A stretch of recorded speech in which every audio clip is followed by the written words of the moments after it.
Hi, everybody, and welcome to another episode of the ShopNotes Podcast. This is episode number 54. I'm your host, Phil Huber, and I'm joined by Logan and John, as always. On today's episode, we go off script because we wrote no script. So we'll get to our woodworking topics, updates, questions and answers, comments, and smart remarks. Let's get started. This episode of the ShopNotes Podcast is brought to you by Woodsmith Magazine. Woodsmith Magazine has been the trusted source for all your woodworking information for over 40 years. From tips and techniques to furniture projects to shop projects, you'll find it all at Woodsmith Magazine. Subscribe today at woodsmith.com. You say that as if we've ever had a script. Have you ever listened to this show, Phil? It's all about the illusion. Yeah. Yep. It is. Fake it till you Right. make it, right? Yeah. So, Logan, you were out with Jimmy Clewes taking a class. I was. Talk about that a little bit. All right. So, last week I took off Wednesday and drove from Iowa down to Vegas. It was a good 2-day drive. The first day I did a whole probably 15 or 16 hours, and then the second day was a short little jaunt from Utah into Vegas. And it was great. So it was kind of a threefold thing. Trifold? That'd be a trifold, right? There you go, like a wallet. It's kind of like a trifold thing. I have taken a class with Jimmy in the past, and everybody knows, or everybody that has listened to us for a while knows that turning something has been interesting me for a while now. So I took a class about a year ago with Jimmy, and after I was done with the class, I was like, hey, that was really awesome. Would love to come back down for a private weekend, because some of the stuff I want to do turning wise kind of goes above and beyond what his standard class goes towards. However, he kind of tailors each class. But anyways, I just wanted some one-on-one instruction on some stuff. And so that was one part of it. Another part of it was he is going to be writing an article for Popular Woodworking magazine. So I offered to go down and while I was down there, do the photos. I have a pretty decent camera and know enough to get me in trouble. So we spent a full day doing photos for 2 of his projects for Popular Woodworking, which I have sitting next to me. I'll show you guys in a minute. And I also brought down a huge truckload full of lumber for him because he has a lot of students that are coming in. He's looking for a wood that is easy to turn for them. However, it has the ability to be finished a lot of different ways. And ash happens to be one of those. And ash is a wood that we have a large excess of because a lot of the ash trees are being taken down. So that was kind of the gist of my trip. So got down there Thursday and kind of hung out with Jimmy and his wife Mary for a bit, unloaded wood, and got all checked in my hotel. And Friday morning we started doing photos for his article that's coming up. And the first one that we did photos for were for this little guy. I don't know if you guys can. Ooh, that washed out. I don't know if you guys are watching, if you guys can see that. Mm-hmm. It's a pretty cool little quilted maple platter. So this guy was turned on a little, I always get these confused, either a mini or a midi lathe, a little 12-inch swing lathe. So this was kind of a good size project for people that have a small lathe, kind of like my jet lathe that's sitting back there. Or a little, general or whatever. This is a great little project to do with that. So this was a cool thing to kind of watch him turn. And I've done a couple of these guys. They're super simple. They're a great beginner project. And I mean, they look super Christmas cookies on that. Everyone is going to think you are schwanky. So kind of cool thing. That is super bright on the camera. So if anybody's watching on YouTube, you guys can see it. Obviously, if you're not watching on YouTube, go look on YouTube so you can see it. So that was kind of the first of the 2 projects, and this is going to be a 2 project article. With turning stuff, it's pretty quick, pretty fast to do. So that'll be part one, and then part two is going to be more artistic-y, I guess is a good way to put it. Jimmy's a very artsy fartsy kind of guy. Likes to add color, likes to do a lot of gold leafing and stuff. A lot of texturing and stuff in some of his turnings. So him and I were kind of discussing beforehand, what do we want to do for the second project?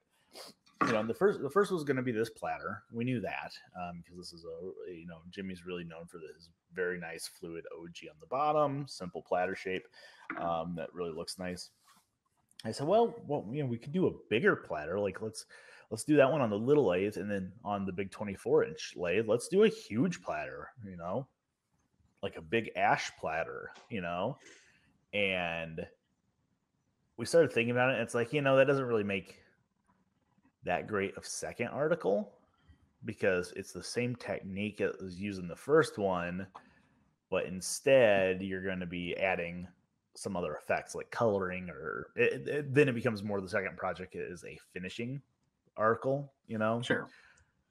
So when I was down there about a year ago, I saw one of these hanging on his wall and I thought it was really cool.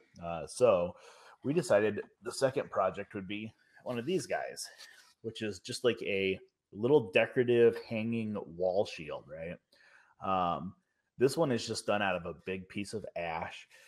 The one Jimmy has on his wall is like I don't know if it's like a redwood burl or what it is, but the burl and the way he textures it and stuff makes it look like it was a shield that was buried in the ground that's been uncovered after hundreds of years. So this is kind of a fun project, a little different type of project because it's more of a artistic-y wall hanging type thing, incorporates some gilding here for the different leaves in the center.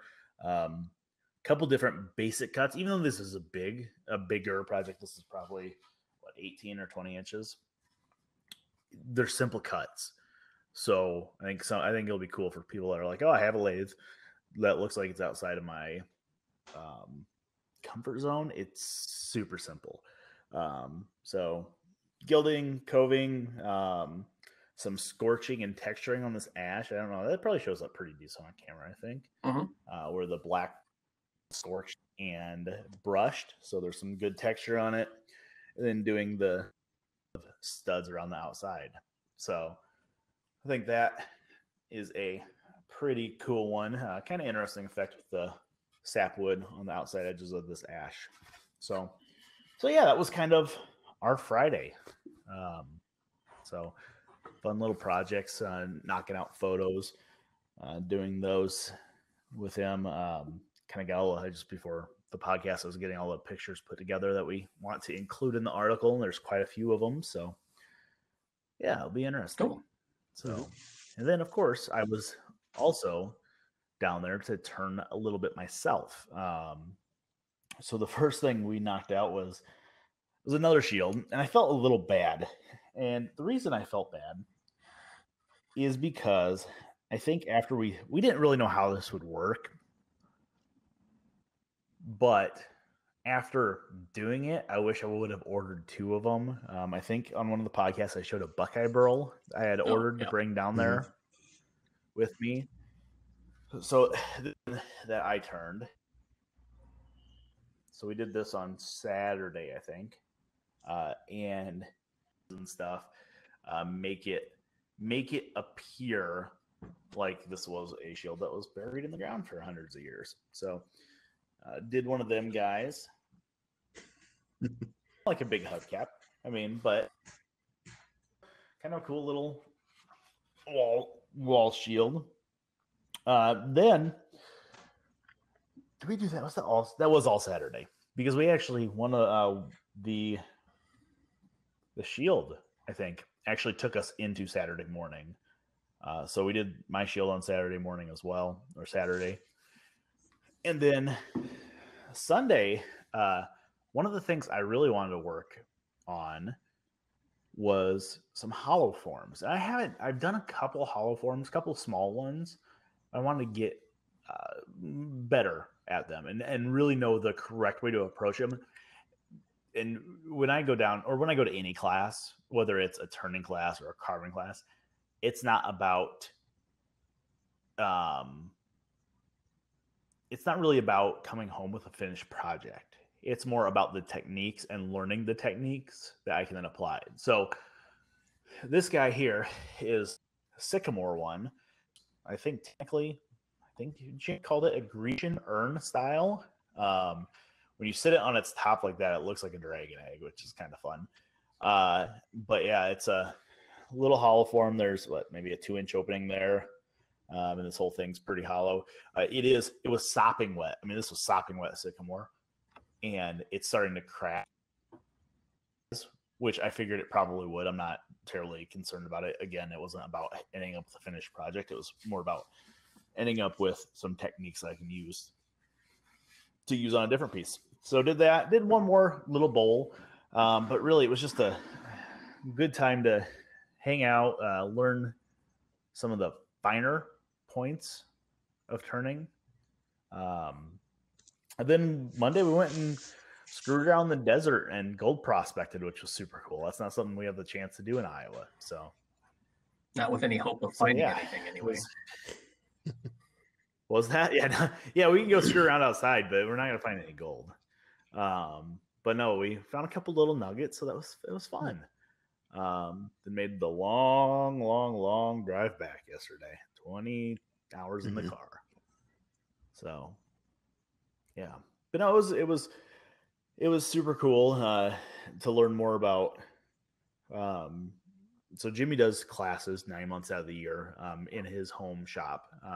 He has, I think, 5 lathes set up in there. So to hear more about the type of people that go down there, the type of people he gives classes to, it's fascinating because he's giving classes to everyone from, blue collar workers that work in Las Vegas, clear up to, Hollywood producers that have produced like huge movies. So super cool. Guy full of stories. Very interesting guy, Jimmy Clewes. So I think I'm gonna have to borrow the project construction and finishing technique of making it look like it's been in the ground for 100 years, or just telling people that, like, I'm just going for the look of like this has been in the ground for 100 years. There you go. I think it's gonna make things easier. Well, it's funny because it's something that we were talking about. Jimmy and I were talking about as we were doing this, because so this one here that I did for myself, it has all these pockets in it, right? Like, they're bark pockets. They almost every one of them, like where my thumb's at right now, every one of them had bark in it until you started turning it at 1500 RPM or 1000 RPM, and then that bark goes flying out. But we were talking about that, and it's like, well, it'd be nice to make sure it all stays together and the bark stays in that hole. But then he's like, who cares? Because it's supposed to look like it's ratty and dug up, and interesting turning it, because this buckeye was actually it was a root burl. So as you're cutting, it's like, why is my gouge not cutting anymore? And you're like forcing a cut, and then you stop the lathe and look, it's like, oh, it's because that cut just unearthed a huge sand pocket, and there's sand falling out of this piece of wood. So yeah, it's interesting challenges. And anytime you turn something that's a hit and miss like that, where there's holes that you're not cutting, as this thing's spinning around and you're not cutting like in these areas, it actually causes your gouge to bounce. So you end up with these weird lines, and it's just a different turning experience rather than trying to turn a wet bowl or something. So it's fun. That always amazes me, like seeing you turn something like that has holes, that like the tool doesn't slip into one of those holes and go flying, and but it's spinning fast enough where you're kind of skipping over the holes a little bit, and so which is funny because you're right, you are skipping over those holes, but the holes still affect the tool cut a little bit. Like you don't feel it. you're like, yeah, I nailed that cut. That cut was nice and smooth. It's going to be the perfect finishing cut. And you stop the lathe and you're like, oh, there's like a 2-inch wide band where it didn't cut very well because that hole is forcing your tool, just minutely, just forcing it out of the hole a little bit. Or it's actually bouncing your tool is what it's doing. So, yeah. But yeah, I brought back, so I had brought my truck down, obviously with a load full of ash for Jimmy. I also brought my chainsaw. So I'm like, all right, I'm going to be down in Vegas. There's different types of wood we don't have here. Let's see if I can bring some back. I only brought back what Jimmy gave me. He gave me a piece of olive, which is super cool. So I'm going to actually try to do one of those little hollow forms out of some of that olive. But yeah, they don't got any trees down in Las Vegas. It's like if they have trees, they're mesquite or they are elm. Their elm down there is very sandy though. It's like super, super sandy. And then they have olive. They have some ash, I think. Or they have, what was the other one he told me? Mulberry. They have a lot of mulberry trees. So, which is, and that's an interesting wood. I did a small bowl that's actually sitting upstairs out of the mulberry. And it's like golden green color, which is kind of cool. And I know we have mulberry that grows around here. Just I've never cut any of it. So in Las Vegas, it's very dry. And like you said, there's not a lot of trees. Does he have to like order in green or wet wood to turn, and then how does that, like with it being very dry, is that a problem with things drying too fast, or you can counteract that? Yeah. Yeah. No, it definitely can. So that was one thing I asked him. Was like, hey, I'm coming from Iowa. We're pretty humid. Right now it's winter. It's pretty dry up here. But so what are we going to run into any issues when we do this? And he said, well, if it's partly seasoned, it should be fine. So there wasn't anything I brought him that was sopping wet except for a handful of big urn blanks like this that were basically like, I don't know, 16 by 16 by 20-inch logs, basically. And I cut some 3-inch thick ash and brought that to him. And I actually paid to have that kiln dried. And the kiln drying on that brought it from like sopping wet the day before Thanksgiving or the week of Thanksgiving that's when I ran it through the sawmill. And I put it in the kiln that week. And I picked it up the day before, the Monday night before I went or whatever. And it got it down to like 14%. So it got it down pretty well. I brought some 8-quarter ash that I had cut and stacked here. So it had been air drying for, let's call it 9 months or so, maybe 8 months. And those ones did open up just a little bit when I was down there, but it's mainly stuff with the heart in it. So yeah, it will dry down there. If I brought sopping wet blanks down there, they would crack. Absolutely. I don't think you could seal them enough to make them not crack, especially when it's, basically June, July, and August are their hot months where it's 118 out. There's nothing you do about that. So yeah, right now he is ordering turning blanks in that are, they come in wax sealed. They come in shrink wrapped as well. But the vendor does not guarantee any form of moisture content. So they could be completely dry. They could be sopping wet.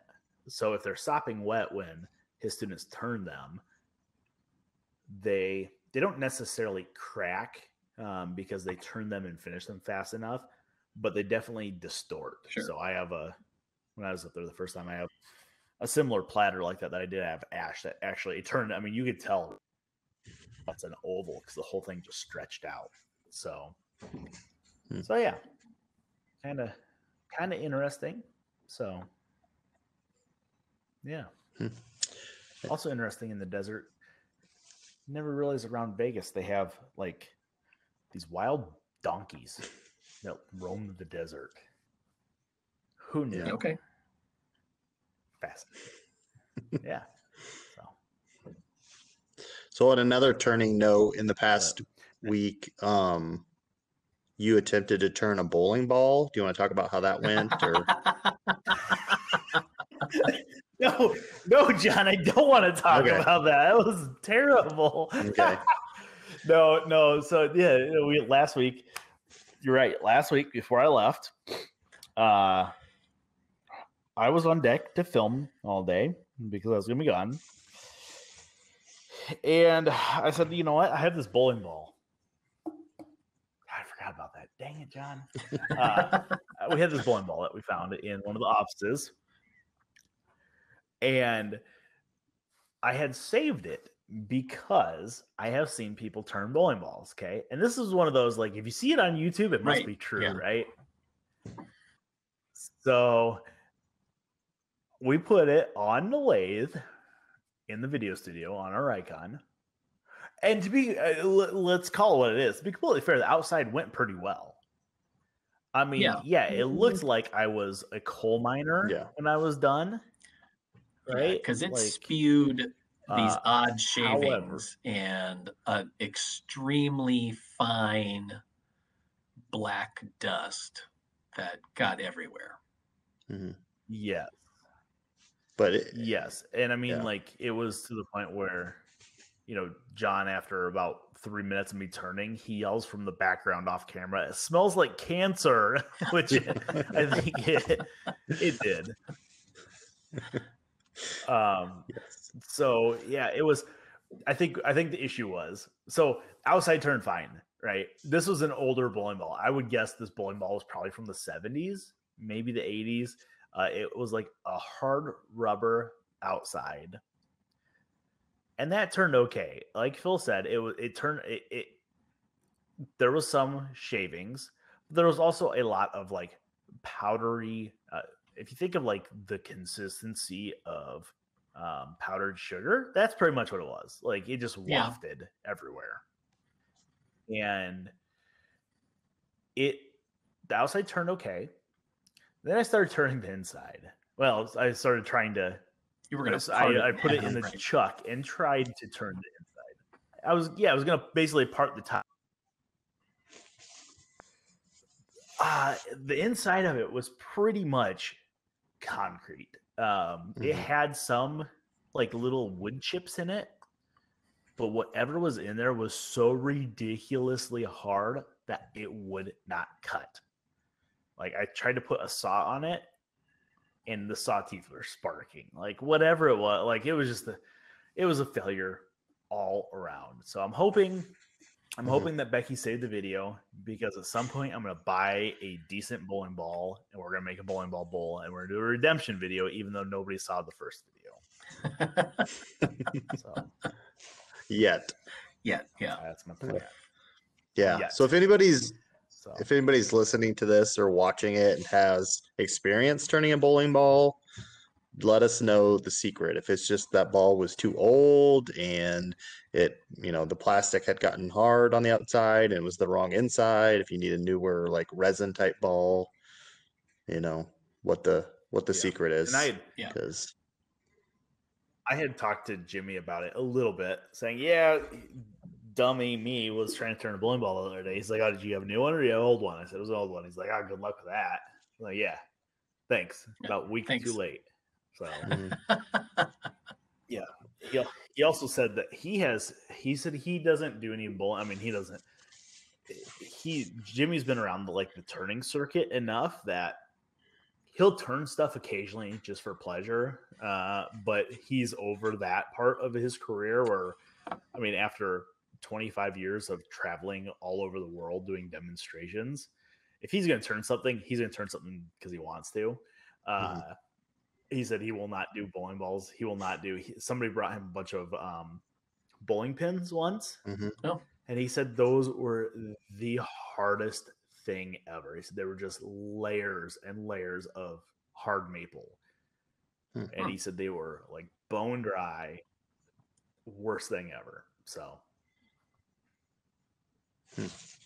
should try turning a Tootsie Pop sometime.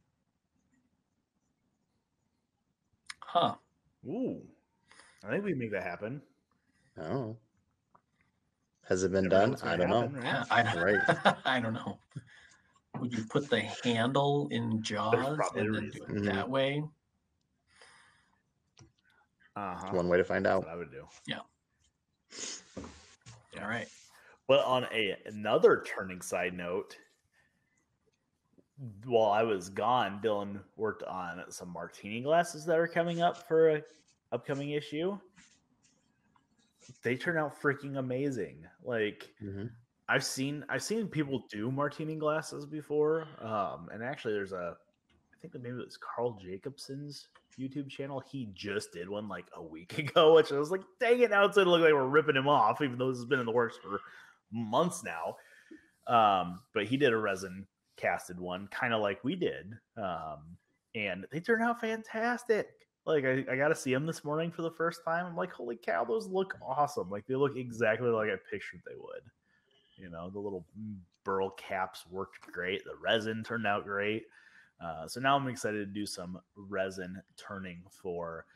I'm going to try to do a popular woodworking article into some casting and resin turning, which I think will be kind of cool. Make some actual like big dragon eggs out of resin and stuff. Oh my goodness. Yup. I'm gonna do it.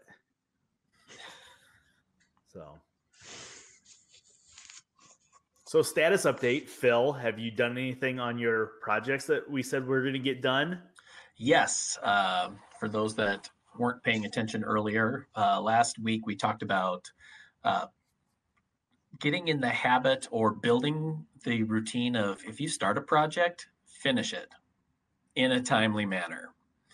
And I've had this project kind of loitering in my shop for several years now of rehabbing an old radio cabinet into a bookshelf. And just today, actually, in between some other filming that we were doing, I got the doors, started sizing the doors so that they will fit the opening. Now I have to, I'm sizing them based on some edging that I still need to apply, plus gaps on the outside, all that kind of stuff. So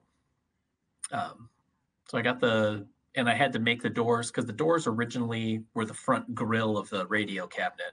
So it was just 1/4-inch plywood, which to me felt like too flimsy of a door. So I laminated some 1/2-inch plywood, MDF core plywood onto it, so it beefs it up, and then I'll put edging around it. And I have to say that now that I've done that step and I feel like have a path forward, that I'm more excited with how it's going to turn out, and I can see the light at the end of the tunnel instead of thinking this might just go south altogether.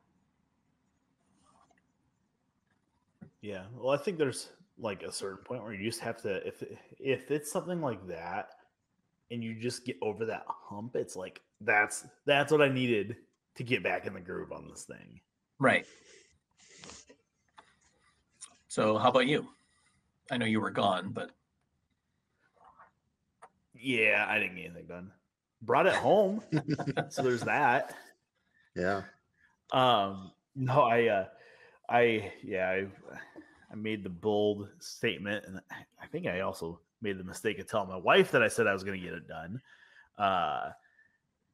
So brought my parts home for our nightstands. So they are sitting upstairs at the kitchen counter, obviously, where you put all your project parts at. Right. So I need to get those down here, and I'm going to need to clean up my workbench. My workbench has a bunch of stuff on it right now because I was finishing another project, which were those kitchen knives that I said I had started the handles on. So I was finishing those. So got to get my bench cleared off and then start hand cutting some dovetails. So that'll be fun. We got some mitered through dovetails. So that is the case construction. Gonna hand cut everything on them. I think that's the most straightforward path to knock out a joint like that. So hand cut them, use a paring block to pare down those miters on the front and back. And then I got the problem that I'm gonna run into, I think, is that I started this project at least a year ago. probably been a little longer than a year ago. And yeah, I haven't looked, but I'm guessing the wireless charger that I was going to make it anymore. One out that was like super strength that would go through, and I had double checked and tested it and made sure that it would go through like hardwood, but like it would go through like an 1/8 inch of hardwood and still charge the phone on it. So I have to maybe start that process all over again and ordering some of those and trying to figure out which ones are going to work, and then ordering 2 of them this time. So yeah, or maybe I'll get lucky and maybe they'll still have it. I don't know. Yeah. So yeah, hopefully next week I will have a little bit of progress. It'd be nice if I had those cases glued up next week. Then I just have a couple drawers to finish. There you go. So well, you got to start small, something easily achievable. Yep. Step 1, clear off the workbench.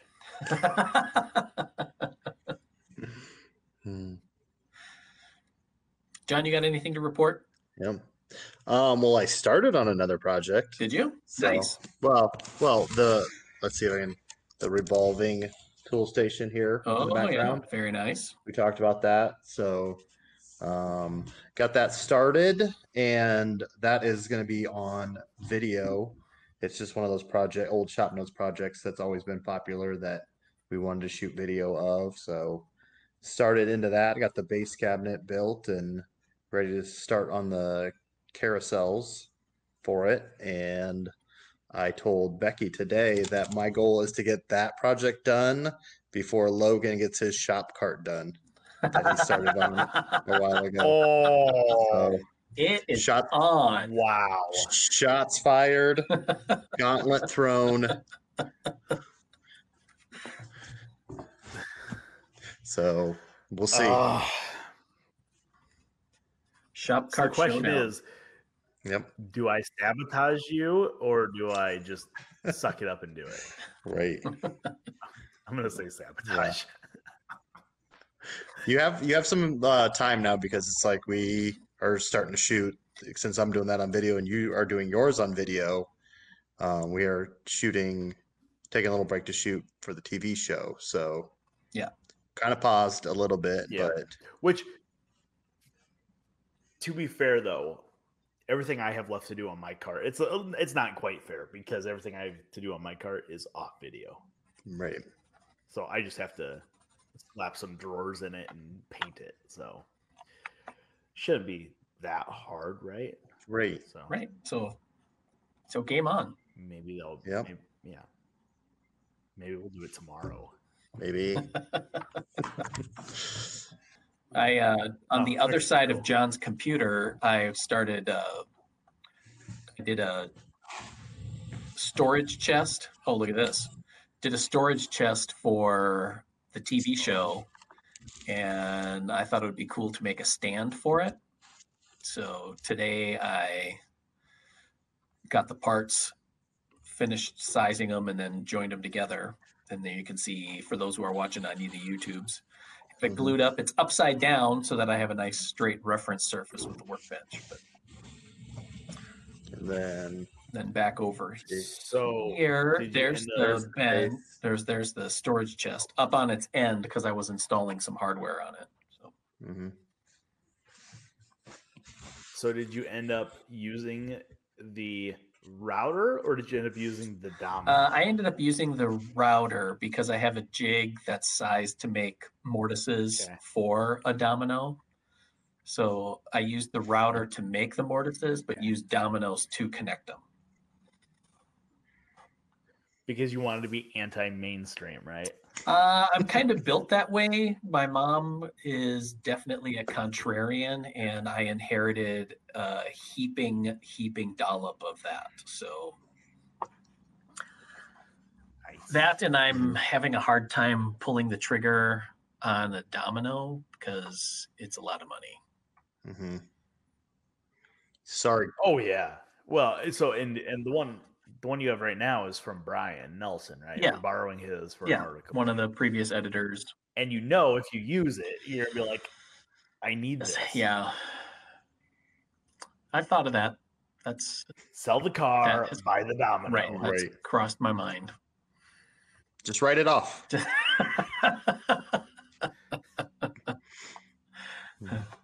But I will say that just even prior to making those jigs for domino-sized loose tenons, I really do like doing loose tenon joinery because there is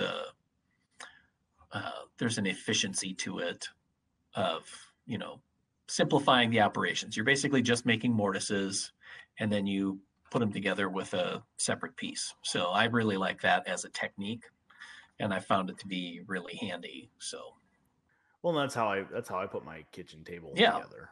Yeah, so All right, I think that wraps it up for another episode of the ShopNotes Podcast. If you want to see what we've been talking about, you can check us out on our YouTube channel and also leave a comment there. You can also check out the show notes page at woodsmith.com/podcast. Just a reminder to forward the podcast to somebody else who you think might be interested, another woodworker. And otherwise, we'll see you again next week for another episode of the ShopNotes Podcast. Bye, everybody. This episode of ShopNotes Podcast is brought to you by Woodsmith Plans. You'll find nearly 1,000 plans covering everything that you'd want to build. From furniture projects to gift projects, kitchen accessories, workshop projects, and jigs and more. Find your next project at woodsmithplans.com.